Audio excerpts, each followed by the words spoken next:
Emmanuel Macron aime les symboles. C'est à Montluçon, ville de l'Allier, au riche passé industriel, qu'il a présidé hier un conseil des ministres délocalisé avant de lancer un gigantesque chantier. Merci messieurs, dames. Faut que j'aille à la mine.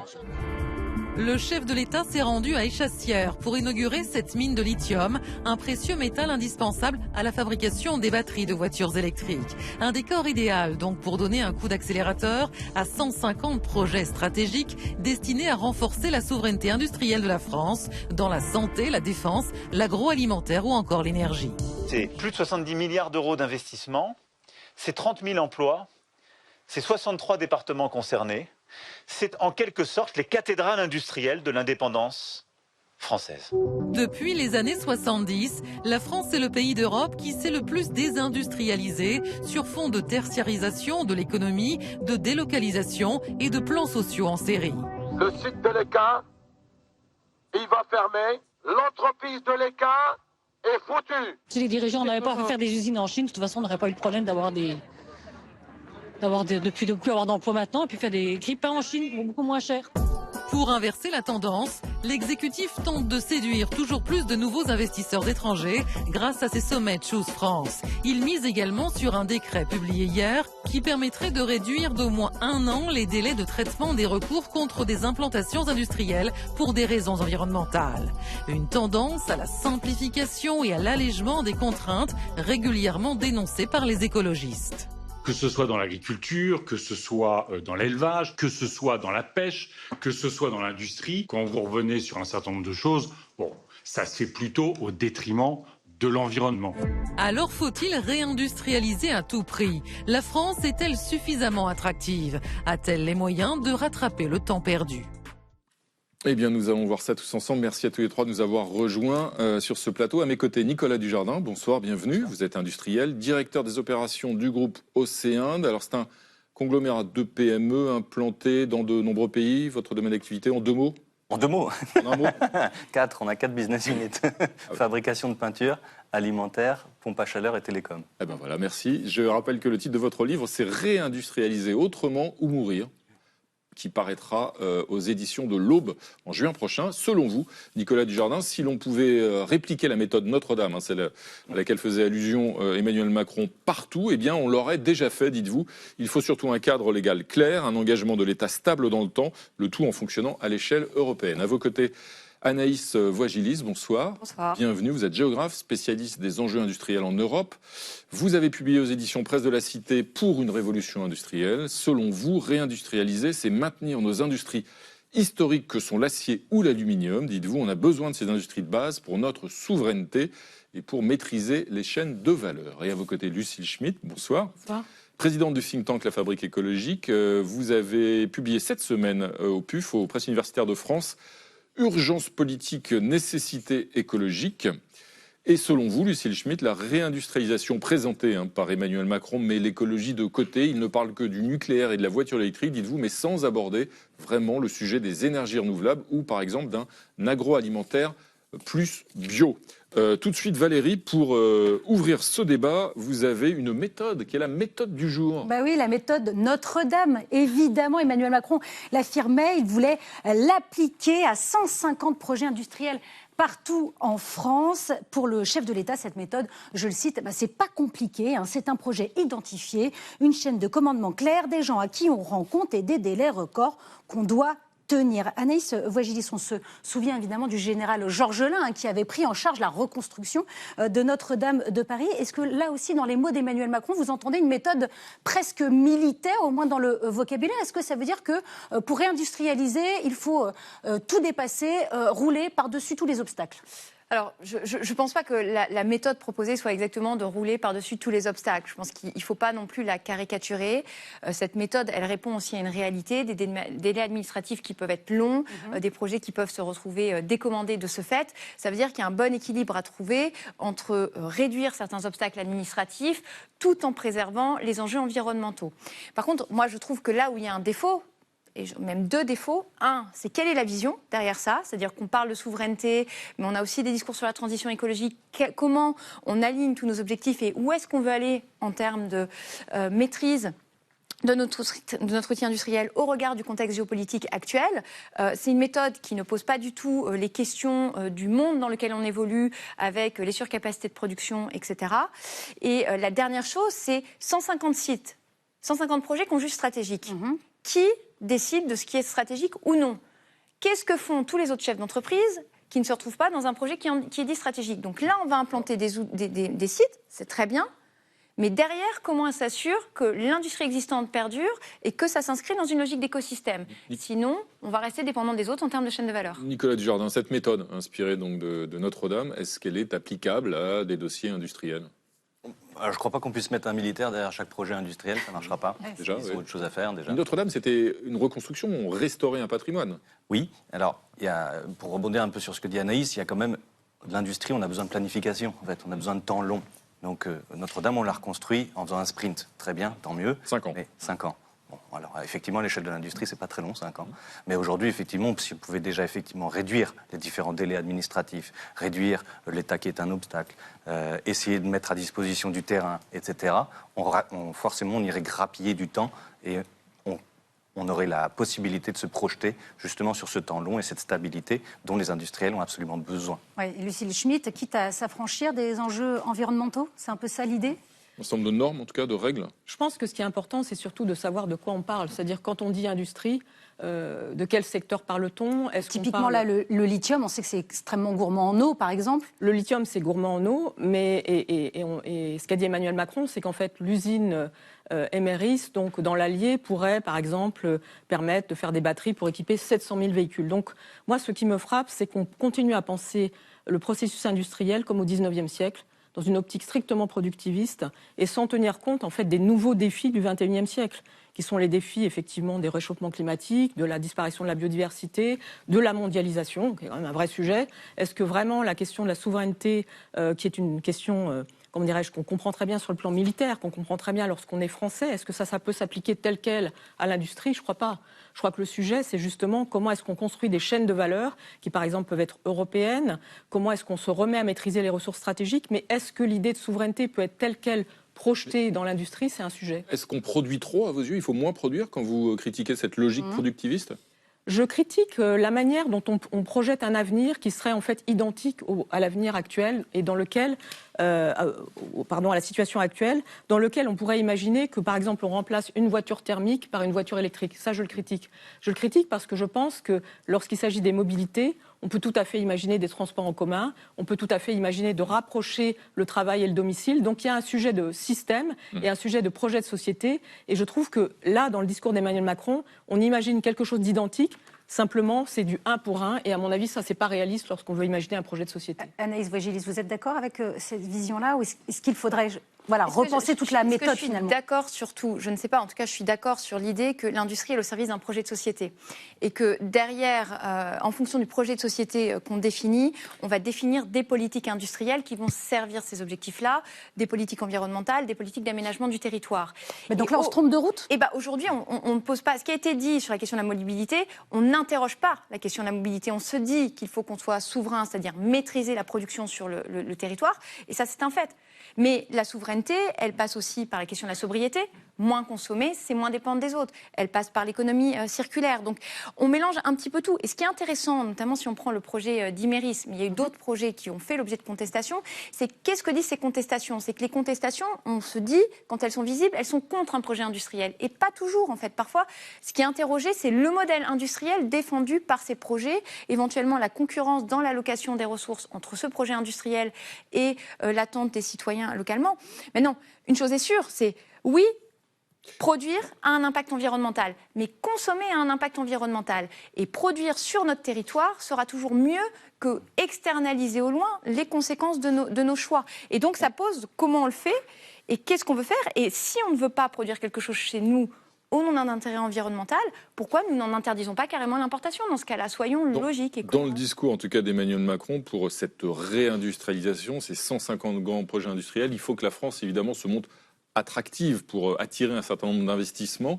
Fanny, est-ce que la France est aujourd'hui toujours en manque d'attractivité économique? Et en 2025, d'après Bercy, il y a eu certes plus d'ouverture d'usines que de fermetures, mais la dynamique ralentit. Alors la France a-t-elle un problème d'attractivité? Les intentions d'investissement ont en tout cas chuté de 18% entre 2024 et 2025. L'an dernier, le nombre de dossiers déposés, environ 1300, a atteint son plus bas niveau depuis 7 ans. C'est ce que révèle le baromètre de la 7 filiale de la Caisse des dépôts avec le cabinet Ancoris. Ils ont demandé à des patrons de toute nationalité s'ils avaient ou non l'intention d'implanter une entreprise en France dans les 2 années à venir. Résultat, la baisse touche tous les secteurs. Logistique et commerce de gros, moins 26% d'intention. L'industrie, moins 10%. Le secteur tertiaire aussi, moins 8%. Alors, comment on explique cette baisse de l'attractivité alors que la France se targue justement d'être le pays le plus attractif d'Europe?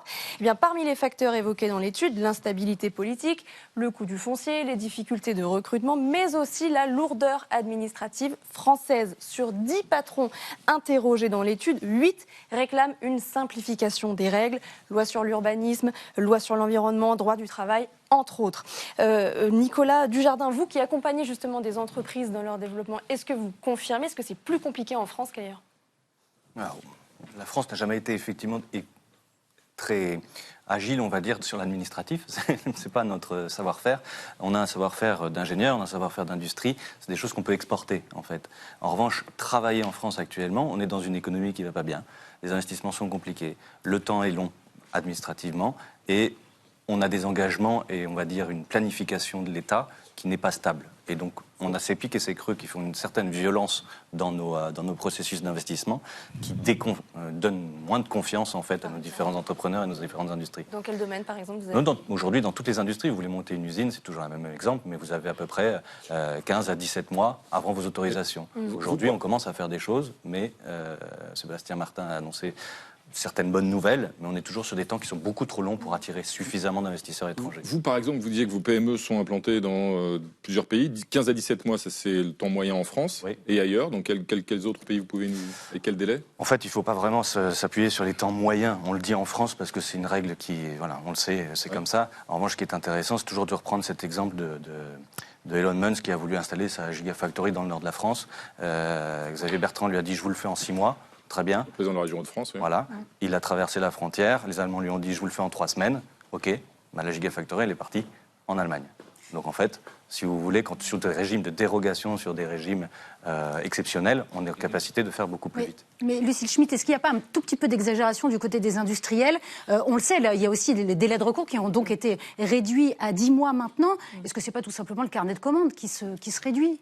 Il y a plusieurs choses. D'abord, je voyais que dans votre documentaire initial, vous parliez de Choose France et de la façon dont Emmanuel Macron se targue du fait que les investissements étrangers viennent en France. Rappelez que la plupart de ces investissements étrangers ne sont pas des investissements industriels. Ce sont d'abord des investissements dans le secteur des services. Ouais. Donc les 8 patrons sur 10, moi, je pense que la plupart, ce n'est pas des patrons industriels. Ensuite, par rapport à ce que vous dites sur la question des délais, moi, je pense que dans un grand pays développé, c'est normal d'avoir un certain nombre de délais administratifs.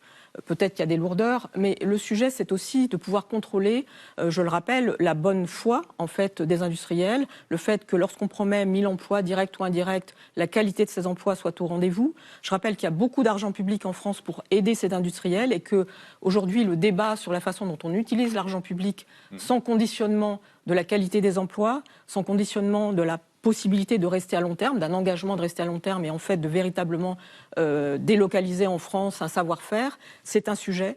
Et effectivement, comme vous le disiez, le sujet du fait que la France est un pays d'ingénieurs, un pays de grandes infrastructures, ça veut dire qu'on a aussi des atouts.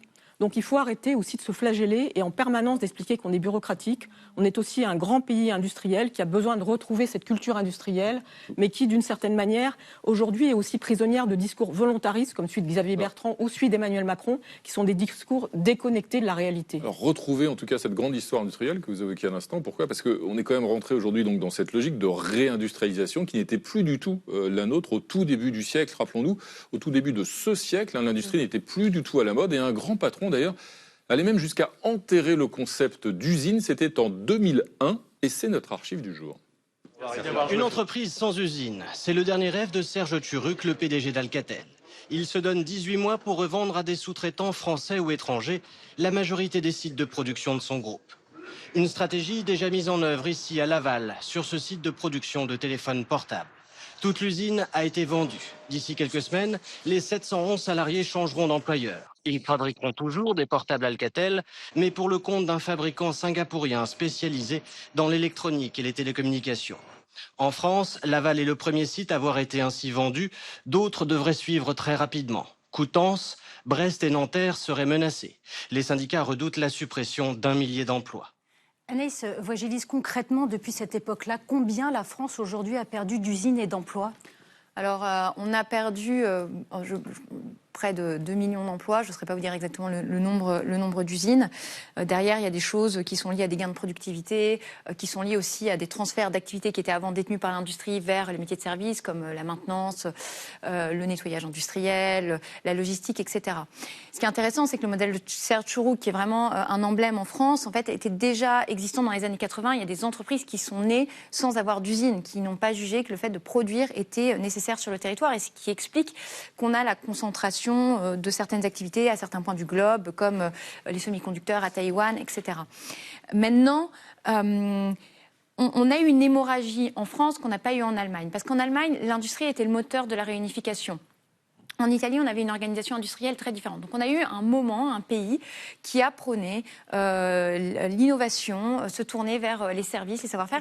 Et on a laissé l'industrie partir. Et aujourd'hui, rebâtir une force industrielle, il faut se dire que ça sera long et que ça sera coûteux. On est dans un monde où il y a des surcapacités de production et où on a été dopé à consommer des produits pas chers et qui ne respectent pas nos normes environnementales en termes de production.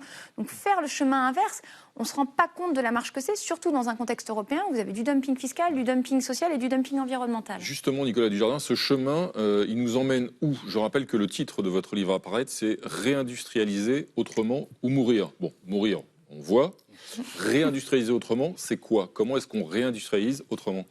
Écoutez, je crois qu'il y a quand même quelques leviers qui sont clairement identifiés. On a parlé des autorisations. Ensuite, aujourd'hui, quand on parle d'une souveraineté industrielle, en fait, on parle aussi d'une Europe forte, quelque part. Et donc, il y a un moment où choose France, choose Europe, choose n'importe quoi. C'est en fait, la France doit aussi s'appuyer sur l'Europe et inversement, l'Europe doit s'appuyer sur une socle solide, en fait, français. On a des bons ingénieurs, on a un savoir-faire. Maintenant, ce savoir-faire, il faut l'utiliser et puis essayer d'aller chercher des parts de marché. On peut aller chercher des parts de marché à l'export. Vous prenez une usine, vous êtes confortable dans votre usine, vous êtes capable d'aller en monter une dans un autre pays. Vous faites grandir votre entreprise, vous embauchez. Ce n'est pas forcément uniquement en France, mais les dividendes reviennent. Vous êtes capable de réinvestir et de développer les territoires, qu'ils soient en France ou à l'étranger, encore une fois. Donc ça, c'est un des premiers leviers, c'est l'export, mais c'est l'export industriel. C'est pas juste fabriqué en France et puis commercialisé à l'étranger. Ensuite, donc on a l'innovation, évidemment, l'innovation qui doit en fait permettre de maintenir des savoir-faire industriels, et ça repose en partie sur une compétitivité et en partie sur un levier qui est quand même l'énergie, une énergie compétitive.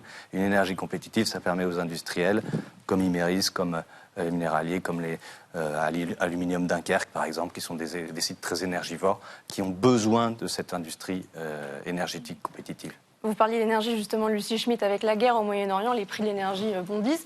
Est-ce que, justement, ça peut être un frein à notre réindustrialisation en France ? Je pense qu'on s'aperçoit à chaque guerre de notre profonde dépendance aux hydrocarbures, alors que je rappelle qu'en 1974, on avait dit qu'on avait des idées, même si on n'avait pas de pétrole. Donc ce qui est intéressant, c'est l'inertie face à cette question des hydrocarbures. Alors, est-ce que ça va vraiment stopper les choses? Il y a toujours le problème de quand il y a la guerre et il y a la crise, est-ce que ça incite à changer ou est-ce que ça stoppe? En tout cas, ça oblige à réfléchir. Et moi, ce que j'observe, c'est que du coup, il faut quand même voir cette réindustrialisation. On parle tout le temps d'industrie verte. On doit s'interroger sur ce qu'on entend par là. Qu'est-ce que c'est que l'industrie verte? C'est certainement, effectivement, de fabriquer des voitures électriques. C'est certainement aussi adosser ça, comme vous l'avez rappelé, à un projet de société, qui soit un projet de société dans lequel on peut retrouver de la souveraineté, par exemple, par rapport à l'énergie qu'on produit. Emmanuel Macron a beaucoup parlé du nucléaire. Moi, je pense que parler, par exemple, des énergies renouvelables est un sujet très important, parce qu'aujourd'hui, dans toutes les analyses qu'on fait, si on veut retrouver de la souveraineté énergétique, il faut à la fois faire du nucléaire et des énergies renouvelables. Et ce qui est très intéressant et assez dommage dans le débat public français, c'est qu'on continue à opposer le nucléaire, très souvent, et les énergies renouvelables, alors qu'on a besoin des deux, et que, d'une certaine manière, il faut choisir son camp. Donc ne choisissons pas notre camp sur ce sujet-là, mais sortons de la dépendance aux hydrocarbures. Et faut-il aussi choisir son camp entre la France et l'Europe? À quelle échelle faut-il réindustrialiser, Valérie? En tout cas, il y a un personnage qui y a pensé. À Louvain, en Belgique, le 2 février dernier, c'est Mario Draghi qui tirait la sonnette d'alarme pour l'ancien président de la Banque centrale européenne. Eh bien, le vieux continent est en danger, ballotté entre Washington et Pékin. Et si l'Europe veut s'en sortir, eh bien, elle doit faire un choix. We are treated as a loose assembly of middle-sized states to be divided. This is a future in which Europe risks becoming subordinated, divided, and deindustrialized. So we must decide. Do we remain merely a large market subject to the priorities of others? Or do we take the steps necessary to become one power? Anaïs Voigilis, quand on entend Mario Draghi, est-ce qu'aujourd'hui une politique industrielle nationale fait encore sens? Factuellement, la politique industrielle, c'est la compétence des États membres. Ce n'est pas une compétence de l'Union européenne. L'Union européenne, elle a des compétences dans d'autres domaines, comme le droit commercial et autres. Donc, la question qui se pose, c'est est-ce que les États membres acceptent de participer à une coordination européenne qui serait beaucoup plus poussée, avec des feuilles de route beaucoup mieux établies, par exemple sur la production de principes actifs, la production de batteries, et rentrerait beaucoup moins en concurrence.